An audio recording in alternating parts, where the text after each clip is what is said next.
ನಮಸ್ಕಾರ ಆತ್ಮೀಯರೇ, ಹೇಗಿದ್ದೀರಾ? ಇವತ್ತು ನಾನು ನಿಮಗೆ ಲಕ್ಷ್ಮೀ ದೇವಿಯ ಪೂಜೆಯನ್ನು ಮಾಡುವಾಗ ನಾವು ಯಾವ ಹೂಗಳನ್ನು ಅರ್ಪಿಸಬೇಕು, ಯಾವ ಹೂಗಳನ್ನು ಅರ್ಪಿಸೋದ್ರಿಂದ ನಮಗೆ ಅದೃಷ್ಟ ಬರುತ್ತೆ, ನಮ್ಮ ಜೀವನದಲ್ಲಿ ನಾವು ಅಭಿವೃದ್ಧಿಯನ್ನು ಕಾಣ್ಬೋದು ಅನ್ನೋದ್ರ ಬಗ್ಗೆ ಒಂದಿಷ್ಟು ಮಾಹಿತಿಯನ್ನು ನೀಡ್ತಾ ಇದ್ದೇನೆ. ಲಕ್ಷ್ಮೀ ದೇವಿಯು ಹಿಂದೂ ಧರ್ಮದಲ್ಲಿ ಪೂಜಿಸಲ್ಪಡುವಂಥ ಪ್ರಮುಖ ದೇವತೆಗಳಲ್ಲಿ ಒಬ್ಬಳು. ಈಕೆ ಆಧ್ಯಾತ್ಮಿಕವಾಗಿ ಹಾಗೂ ವ್ಯಕ್ತಿಗೆ ಎಲ್ಲ ವಿಚಾರಗಳಲ್ಲಿ ಧನ ಮತ್ತು ಸಂಪತ್ತನ್ನು ಕರುಣಿಸ್ತಾಳೆ. ಜ್ಯೋತಿಷ್ಯ ಶಾಸ್ತ್ರದ ಪ್ರಕಾರ ಲಕ್ಷ್ಮೀ ದೇವಿಯು ಶುಕ್ರ ಗ್ರಹದೊಂದಿಗೆ ಅವಿನಾಭಾವ ಸಂಬಂಧವನ್ನು ಹೊಂದಿರ್ತಾಳೆ.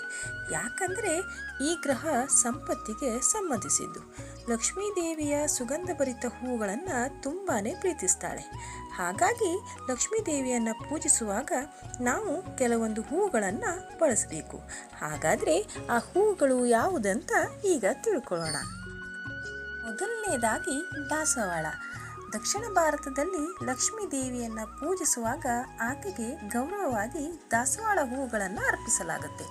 ರೋಮಾಂಚಕ ಕೆಂಪು ಬಣ್ಣವನ್ನು ಹೊಂದಿರುವ ಈ ದಾಸವಾಳ ಹೂಗಳು ಸಂಪತ್ತು ಮತ್ತು ಸಮೃದ್ಧಿಯ ದೇವತೆಯಾದ ಲಕ್ಷ್ಮೀ ದೇವಿಯನ್ನು ಮೆಚ್ಚಿಸಲು ಅತ್ಯಂತ ಪ್ರಯೋಜನಕಾರಿಯಾಗಿದೆ. ಕೆಂಪು ದಾಸವಾಳ ಹೂಗಳು ಪ್ರೀತಿ, ಭಕ್ತಿ ಮತ್ತು ಉತ್ಸಾಹವನ್ನು ಪ್ರತಿನಿಧಿಸುತ್ತೆ. ಎರಡನೆಯದಾಗಿ ಗುಲಾಬಿ ಹೂವು. ಗುಲಾಬಿ ಹೂಗಳು ಹಿಂದೂ ಧರ್ಮದ ದೇವರುಗಳು ಪ್ರೀತಿಸುವ ಅಥವಾ ಹಿಂದೂ ದೇವತೆಗಳಿಗೆ ಪ್ರಿಯವಾದ ಹೂಗಳಲ್ಲಿ ಒಂದಾಗಿದೆ. ಧಾರ್ಮಿಕ ವಿಧಿವಿಧಾನಗಳ ಪ್ರಕಾರ ಲಕ್ಷ್ಮೀ ದೇವಿಯನ್ನು ಪೂಜಿಸುವಾಗ ಕೆಂಪು ಬಣ್ಣದ ಗುಲಾಬಿ ಹೂವಿನ ಹಾರವನ್ನು ತಯಾರಿಸಿ ಅದನ್ನು ಲಕ್ಷ್ಮೀ ದೇವಿಗೆ ಪೂಜೆಯಲ್ಲಿ ಬಳಸಲಾಗುತ್ತೆ. ಮೂರನೇದಾಗಿ ಚೆಂಡು ಹೂವು. ಚೆಂಡು ಹೂಗಳನ್ನು ಹಿಂದೂ ಧರ್ಮದಲ್ಲಿ ಪೂಜೆಯ ಭಾಗವಾಗಿ ಲಕ್ಷ್ಮೀ ದೇವಿಗೆ ಆಗಾಗ ಅರ್ಪಿಸಲಾಗುತ್ತೆ. ಚೆಂಡು ಹೂವನ್ನು 2 ಬಣ್ಣಗಳು ಹೊಂದಿರುತ್ತೆ. ಅವುಗಳೆಂದರೆ ಒಂದು ಹಳದಿ ಮತ್ತು ಇನ್ನೊಂದು ಕಿತ್ತಳೆ ಬಣ್ಣ. ಈ 2 ಬಣ್ಣಗಳು ಸಂತೋಷ, ಆಧ್ಯಾತ್ಮಿಕತೆ ಮತ್ತು ಶುದ್ಧತೆಯನ್ನು ಪ್ರತಿನಿಧಿಸುತ್ತೆ. ಲಕ್ಷ್ಮೀ ದೇವಿಗೆ ಚೆಂಡು ಹೂವನ್ನು ಅರ್ಪಿಸುವುದರಿಂದ ಆಕೆಯು ನಮಗೆ ಸಮೃದ್ಧಿ ಮತ್ತು ಅದೃಷ್ಟವನ್ನು ತರ್ತಾಳೆ ಎನ್ನುವ ನಂಬಿಕೆ ಇದೆ. ನಾಲ್ಕನೇದಾಗಿ ಸೇವಂತಿಗೆ ಹೂವು. ಸೇವಂತಿಗೆ ಹೂವುಗಳು ಹೆಚ್ಚಾಗಿ ನಮಗೆ ಹಳದಿ, ಬಿಳಿ ಸೇರಿದಂತೆ ಇನ್ನಿತರ ವಿಶಿಷ್ಟವಾದ ಬಣ್ಣಗಳಲ್ಲಿ ಲಭ್ಯವಿರುತ್ತೆ. ಎಲ್ಲ ಹೂವುಗಳಲ್ಲಿ ಎದ್ದು ಕಾಣುವ ಸೇವಂತಿಗೆ ಹೂವನ್ನು ಆಗಾಗ್ಗೆ ಲಕ್ಷ್ಮೀ ದೇವಿಯ ಪೂಜೆಯಲ್ಲಿ ಬಳಸಲಾಗುತ್ತೆ.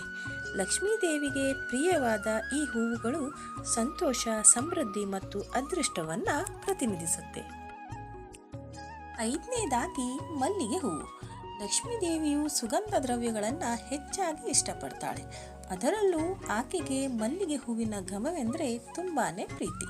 ಲಕ್ಷ್ಮೀ ದೇವಿಗೆ ಮಲ್ಲಿಗೆ ಹೂವನ್ನು ಅರ್ಪಿಸಿ ಪೂಜೆಯನ್ನು ಮಾಡುವುದರಿಂದ ದಯೆ ಮತ್ತು ಧನದ ಪ್ರಯೋಜನವನ್ನು ಪಡೆದುಕೊಳ್ತೀರಿ.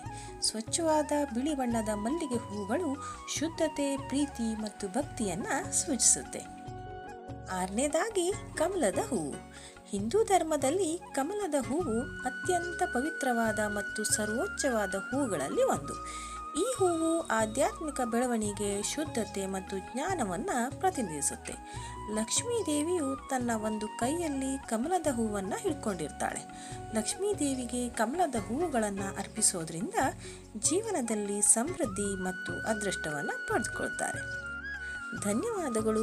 ಈ ಮಾಹಿತಿ ನಿಮಗೆ ಇಷ್ಟ ಆಗಿದ್ದರೆ ಈ ವಿಡಿಯೋನ ಲೈಕ್ ಮಾಡಿ, ಶೇರ್ ಮಾಡಿ, ಕಮೆಂಟ್ ಮಾಡಿ, ಹಾಗೆ ಈ ಚಾನೆಲ್ ಕೂಡ ಸಬ್ಸ್ಕ್ರೈಬ್ ಮಾಡಿ.